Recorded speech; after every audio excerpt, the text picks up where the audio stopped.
My vision is to see a city that is developed for everyone who lives in the city, all the various income levels, and to see development that is oriented around creating spaces where the community can come together and where different ages can mix, because right now I feel there's too much isolation between the various age groups and income groups.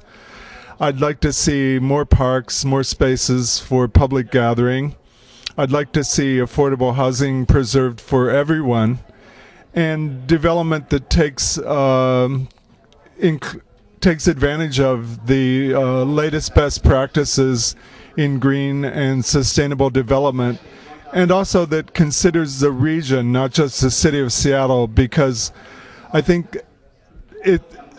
there are regional dynamics going on here. I mean, if affordable housing cannot be found in Kent, people are going to move to Seattle to find it and put greater burden on social services. And I have a vision of the community coming together to provide services to one another in meaningful, caring, direct, humanly touching ways that no social service agency is capable of, and to have all of us come together to build a better region.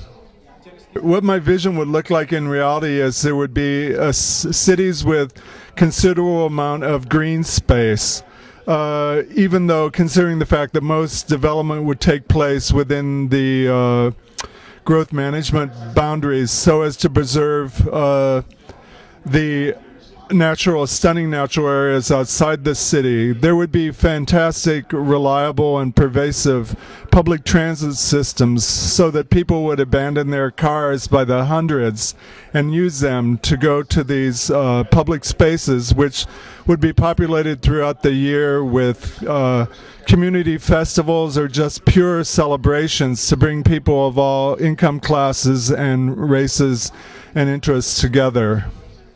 I think with peak oil, I think we're headed in that direction anyways, where people are going to want to give up their cars because they're going to become so expensive to maintain. But in fact, if people are not willing to cut down on their usage of cars and private vehicles, there's no way we will be able to stop global warming. There is no way we can create a sustainable environment. If you build roads, people will use them. And so I think we must go heavily towards reliable public transit, preferably rail. I would see lots of rail. I rode actually steam locomotives when I was a kid. It was great. It's a fond memory. I loved it. And there'd probably be less air travel. And I envision more of our agricultural lands and more of our food being grown locally, so as to better preserve our agricultural lands and to become more locally focused, not in an isolated way. We would still be involved with larger issues, but to draw more of our living requirements out of the local area with the idea of supporting our agricultural lands, or perhaps craft workers who are interested in pursuing a different career than corporate bankers.